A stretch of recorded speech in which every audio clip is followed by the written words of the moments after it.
insumos a sustentar a vida na Terra. Ela está em tudo, nos alimentos, nas utilidades, enfim, em tudo o que facilita, protege e viabiliza a vida humana no planeta. Diante disso, os ODS 7, Agenda Mundial da ONU, tem como objetivo assegurar o acesso confiável, sustentável, moderno e a preço acessível às energias elétrica, térmica e o combustível para todos. O grande desafio é fazer isso dobrando a taxa global de eficiência energética. Para falar sobre energias renováveis, uma riqueza sustentável, nosso convidado é graduado em Engenharia Agronômica pela Universidade Federal do Paraná, com especialização em Ciências do Solo também pela Federal do Paraná, e mestrado em Engenharia Civil, Cadastro Técnico, Multifinalitário e Gestão Territorial pela Universidade Federal de Santa Catarina. Em janeiro de 2016, encerrou seu contrato de trabalho com a Itaipu Nacional, para efeito de aposentadoria, no cargo de assistente do diretor-geral brasileiro e superintendente de energias renováveis. Em outubro de 2015, recebeu do Ministério da Justiça do Governo do Grande Ducado de Luxemburgo o certificado de nacionalidade C20.098. Já em maio de 2013 e dezembro de 2014, foi fundador e diretor-presidente do Centro Internacional de Energias Renováveis, CBiogás, o primeiro do gênero na América Latina com ênfase em biogás. Vamos, portanto, receber o presidente da Associação Brasileira de Biogás e do Biometano, a Biogás, Cícero Jaime Bley Júnior.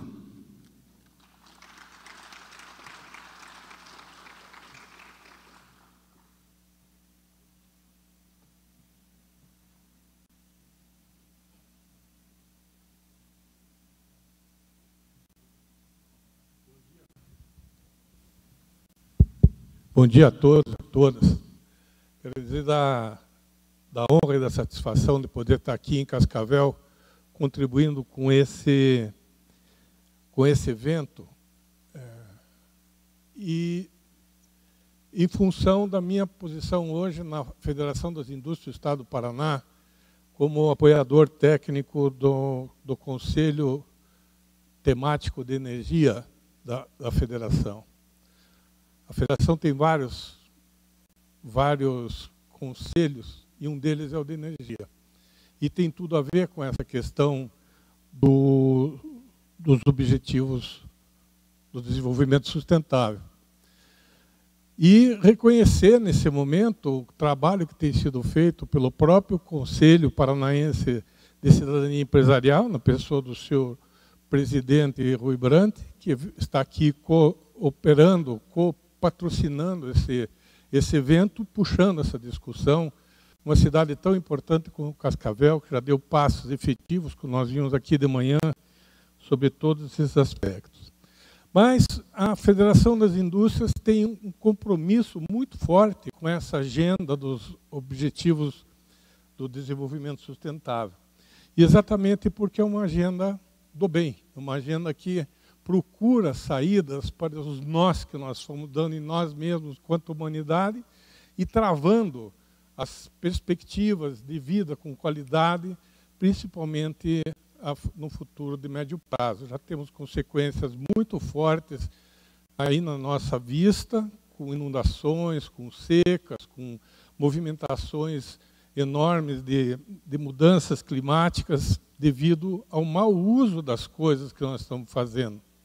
E a partir daí é que a Federação não pode se furtar a aprofundar tanto a divulgação e o patrocínio da divulgação dos objetivos de desenvolvimento sustentável, quanto assumir para si mesmo o seu papel, fazer um processo autocrítico, procurar aprofundar as razões pelas quais ela está absolutamente envolvida nesse processo. E é isso que eu vou tentar rapidamente passar para vocês aqui nessa apresentação. Então, são 17 os objetivos, estão aí postos, e a razão maior da ONU, da Organização das Nações Unidas, promover esse movimento dos ODS é uma só. Nós precisamos fazer as coisas de forma mensurável, que tenha uma métrica, seja qual for, para que a sociedade possa efetivamente se sentir conectada com aquele movimento e vir participar realmente dessa reconstrução das ações humanas no planeta. Então, essa foi o principal objetivo dos ODS. Foi configurar 17 grandes desafios da humanidade e como se pode chegar neles com uma situação diferente dessa que hoje nos está nos levando a um momento de grandes dificuldades. E entre os 17, o 7º objetivo, que é esse objetivo da energia sustentável, da energia renovável, está bem no centro dessa questão, porque tudo, na realidade, que nós fazemos tem uma estreita dependência com a disponibilidade e o uso da energia por nós mesmos. A roupa que nós vestimos, os alimentos que são produzidos, os veículos que nos levam, trazem cargas, levam coisas, trazem coisas, movimentam gentes, como vimos aqui, já num estado de saturação muito forte, muito pronunciado e necessitando de novas saídas para esse tipo de problema. Então, as energias renováveis estão exatamente no centro do processo, né? Tendo como base as emissões de gases do efeito estufa. As gases do efeito estufa são decorrentes de várias atividades que o ser humano pratica.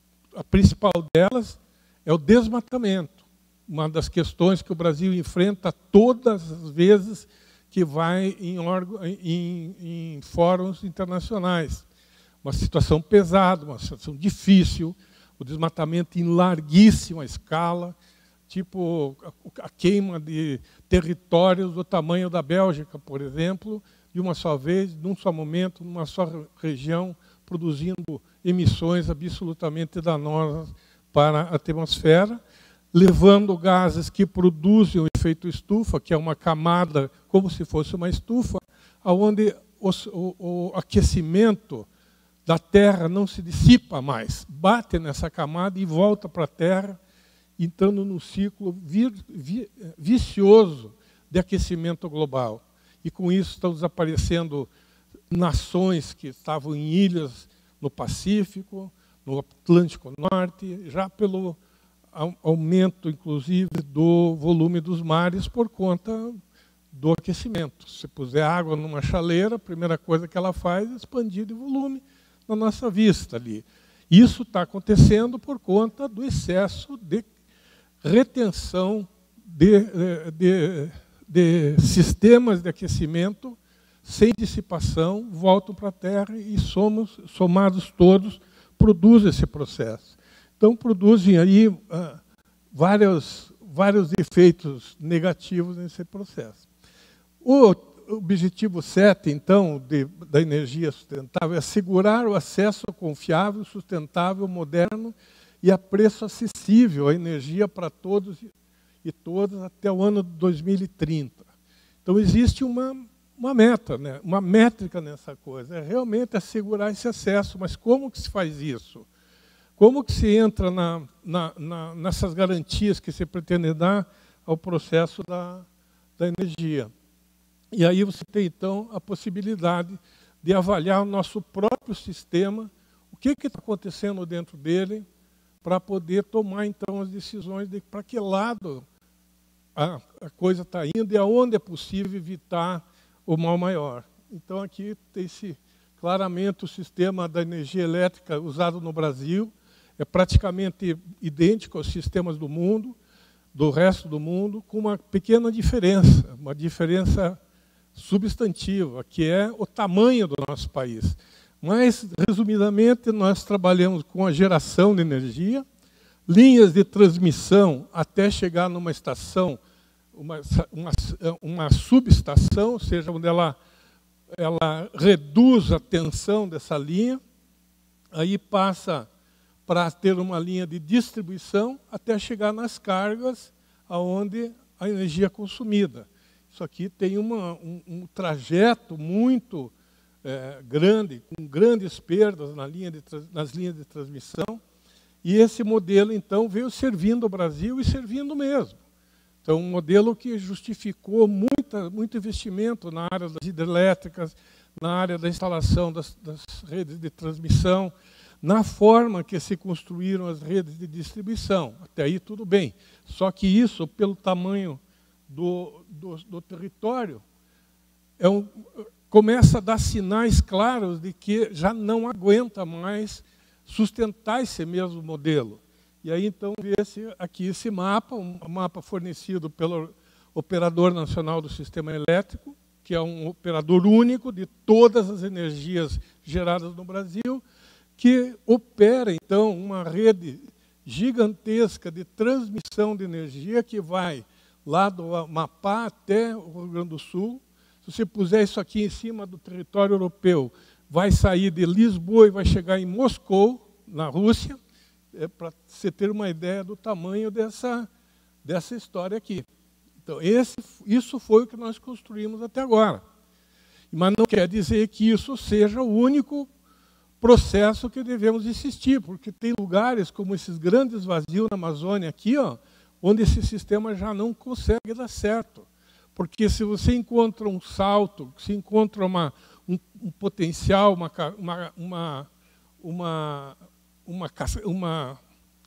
um lugar potencial para colocar num rio uma determinada usina hidrelétrica, você vai ter grandes problemas de transmissão aqui, porque tudo isso é mata.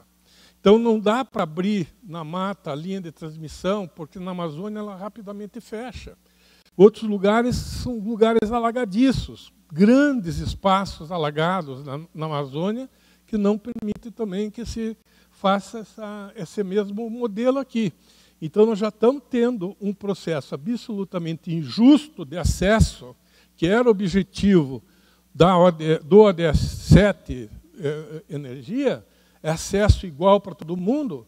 O Brasil já está cortado no meio aqui, ó. O próprio mapa da ONS indica essa deficiência. Então, precisamos fazer alguma coisa aqui, inventar uma nova situação, criar um novo modelo, testar esse modelo e implantar esse modelo, e é isso que é nesse momento que a gente está vivendo aí. Então, você tem ali um outro processo dentro da questão energética, e esse muito pouca gente acaba percebendo, é a composição da energia, da tarifa energética. Na realidade, o custo da energia elétrica nacional é 37% daquilo que a gente paga por quilowatt consumido. 37% é energia. O resto é distribuído em outros encargos e principalmente tributos embutidos durante décadas. Governos sucessivos foram colocando esse custo dos impostos, embutindo na tarifa de energia e transformando as empresas brasileiras, as distribuidoras brasileiras, as próprias hidrelétricas brasileiras, um caixa de arrecadação, porque esse tributo é arrecadado à vista. As pessoas consomem, no fim do mês vem a conta, 70% dela ou mais vai para outros fins que não são da energia. E isso é algo que as pessoas têm que saber. Isso é algo que nós estamos conversando dentro da Federação das Indústrias, tomando uma posição. Tudo bem, então temos que pagar imposto por uma energia, mas não pode ser essa carga tributária enorme, porque a energia é o primeiro insumo que se usa para fazer qualquer coisa na questão da industrialização. Então, esse aqui é gravíssimo o que está acontecendo, e um dos objetivos de trazer isso aqui hoje é conscientizar as pessoas da forma como a FIEP está pensando e da forma como as pessoas precisam pensar, que estão diante de uma distorção profunda na carga tributária brasileira. Isso aqui desencadeia toda a carga tributária que nós pagamos pelas coisas que consumimos. Então, tanto a questão do acesso quanto a questão do custo, que são objetivos do milênio, tem dois exemplos aqui absolutamente eloquentes de que nós precisamos fazer alguma coisa diferente. A tendência, o gráfico de tendência do aumento de preço é colocar o Brasil aqui, o quarto país com energia mais cara do mundo. E de uma forma ou de outra, de uma energia que não precisaria estar assim, por conta do peso das hidrelétricas, que produzem uma energia muito mais barata do que qualquer outro tipo de fonte, mas que, vamos dizer assim, agravados pela participação dos custos, passa a ter, então, uma tendência de alta muito pronunciada, penalizando todo o processo e indo absolutamente contra aquela proposta do ODS. Aí você vê, então, primeiro passo, nós mostramos já como que acontece a questão do preço, como que acontece a questão da falta de infraestrutura para levar energia dos lugares. Dois aspectos.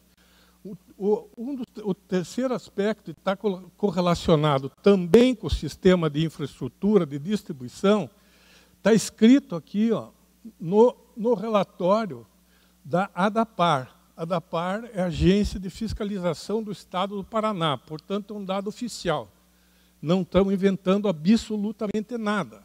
Estamos pegando um relatório de 2016, abrindo esse relatório, você vai encontrar nessa página uma declaração, praticamente, da ADAPAR, ou seja, uma revelação da ADAPAR. Em 2016, morreram 2.700.000 aves no estado do Paraná. Aves em criação. 2.700.000 aves morreram por uma única causa. A causa que está escrita aqui diz estresse térmico. Estresse térmico quer dizer falta de energia para poder condicionar o ambiente, para poder as aves suportarem o ambiente de um galinheiro com 10.000 galinhas dentro dele. E isso aqui, então, é uma carga perdida, uma tentativa econômica perdida de 2.700.000 aves, que também não entrou na indústria, pois morreu no galinheiro. Morreram no lugar onde elas estavam sendo criadas, trazendo para o produtor rural um grande peso de perda e, consequentemente, para todo o processo industrial que segue em seguida. Então, mais uma demonstração muito clara de como isso está acontecendo. E no próprio relatório, na página seguinte, ele mostra aqui, ó, mais ou menos em 2 vizinhos, passando aqui por Cascavel, por toda a região oeste do Paraná, chegando na região noroeste, entrando quase no norte do estado, lá perto de Londrina. Você vê que no resto do estado a situação é mais aliviada. As mortes ocorreram nessa linha aqui. Aí você vai casar este mapa com o mapa das redes de distribuição no estado do Paraná, você vai ver que aqui tem uma deficiência estrutural de transmissão de energia criada. Essa rede foi criada em 1982, 73, quando ainda não tinha a carga, a demanda de carga que tem aqui. E o que acontece? A Copel gera aqui no Rio Iguaçu em 138 kV, e aqui tem uma linha de transmissão de 69 kV. E a carga lá do outro lado, que são os produtores, os frigoríficos, as cooperativas e todo o desenvolvimento agroindustrial, passa então a carga, eleva lá, a fornecimento vem elevado aqui, e no meio dela tem uma linha deficitária antiga que precisaria ser reformada, uma linha de praticamente 1.000 quilômetros. Absolutamente infraestrutural o problema. Então, mais uma questão que se passa na energia, que às vezes não parece, ou as pessoas não têm nem ideia que aconteça. A hora que outro conceito de energia é o seguinte: energia elétrica, que a gente entende mais fácil como energia, é uma das formas de energia. A energia combustível, a energia da mobilidade, é outra energia que passa também pelos combustíveis. E mais ou menos acompanha o mesmo padrão de desenvolvimento infraestrutural. Todas as nossas refinarias de petróleo estão na costa leste brasileira. E todo o processo de consumo se dá exatamente na área oposta aonde estão as refinarias.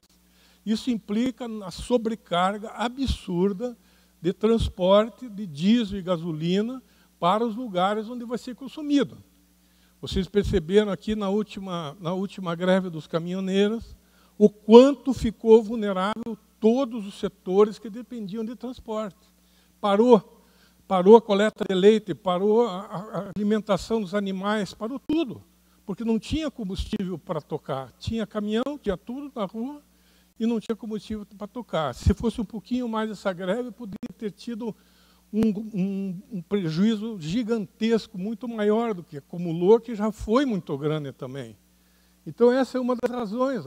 Isso aqui está totalmente vulnerável a um modal de transporte absurdamente antigo e simplificado, para não dizer simplista, para não dizer reducionista, para não dizer, sabe, bolado para atender determinados setores.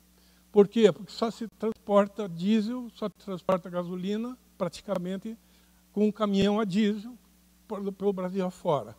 Essas regiões mais remotas aqui, a dependência de energia combustível é absoluta. Eles usam diesel em tambores e usam também tambores de GLP. E tem ali geradores a diesel ou a gasolina que operam 2 horas por dia e não mais que isso. Porque não tem condição de ter acesso à energia sustentável conforme o objetivo 7 do ODS. Então, essas duas questões são fortíssimas, né? Uma na energia, outra coisa. E se repete também aqui na matriz energética nacional, a dependência do diesel é 46% e da gasolina mais 33%. O resto são outros combustíveis que vêm lentamente crescendo. Então, isso aqui é um modelo altamente concentrado em energias fósseis, em combustíveis fósseis. E isso é uma coisa que precisa ter uma atenção importante. E aí, chega no mesmo gráfico da energia elétrica. Quando você pega 29% do custo da gasolina, impostos. Quando você pega no diesel 18%, impostos, mais 25% custo de distribuição. E aí está flagrado a repetição de um modelo que não serve mais para a economia nacional. Não que tenha que ser abandonado, demolido, mas necessariamente tem que ser complementado e substituído aonde for possível. E esse é o grande desafio que está hoje dentro da indústria para buscar um caminho desse, para assegurar o acesso universal, confiável, moderno e a preço acessível dos serviços de energia, dobrando a taxa global de melhoria da eficiência energética, que é um caminho, ou seja, a indústria se propõe, está fazendo o seu dever de casa de verificar motores, verificar conexões, verificar linhas internas, fazendo uma recomposição do seu papel e aí propondo a melhoria da eficiência em outros setores também. E aumentar substancialmente a participação de energias renováveis na matriz energética global. Então, esse é o desafio. Aí está a chave da possibilidade de a gente mudar o conceito. Estou caminhando para o fim já, espero ter dado essa posição do porquê está a indústria tão envolvida com a questão da energia, e também dizer o seguinte, aqui, nós estamos numa grande transição energética. É como se nós estivéssemos atropelados por um vendaval, vamos dizer assim, sem saber bem onde é que nós estamos, para onde vamos, o que fazemos. E aí entra o ODS como uma bússola, para que a gente possa orientar aonde que a gente quer chegar, dentro da urbanidade, dentro da ordem democrática, dentro da ordem política, dentro da ordem de todas as ordens, mas sabendo o que você quer fazer. E aí essa transição democrática pode ser feita de algumas maneiras. Então, fazer o quê na transição energética? Optar sempre que possível por energias renováveis. Todas as vezes que se falar em algo renovável, pode estar certo que o caminho está orientado pelo ODS. eu fiquei muito feliz de ouvir aqui hoje de manhã a opção que Cascavel já fez por tirar do lixo combustível para gerar energia. E está economizando para os cofres públicos cerca de R$700 mil. Então, isso já é um indicador importante para que todo o povo de Cascavel possa perceber isso e referenciar isso como um indicador energético de grandíssima importância, porque poucas cidades estão fazendo a retirada do lixo, que é uma coisa descartada, para algo possível de ser aplicado e tornado recurso. Isso aí forma uma economia circular. Isso aí retorna divisas para poder sustentar o desenvolvimento. Além disso, o que está sendo usado ali são gases que não vão formar o efeito estufa, porque vão ser queimados para gerar energia. Então, você tem uma redução de emissão muito forte todas as vezes que você vocacionar resíduos para fazer o avanço da energia, o uso para energia. E o que está acontecendo no aterro sanitário de Ponta Grossa pode servir de base para todas as outras instituições, inclusive a agroindústria, que está presente nesse processo, e pode tirar dos resíduos animais, por exemplo, e dos efluentes dos seus frigoríficos, tirar o máximo possível de energia.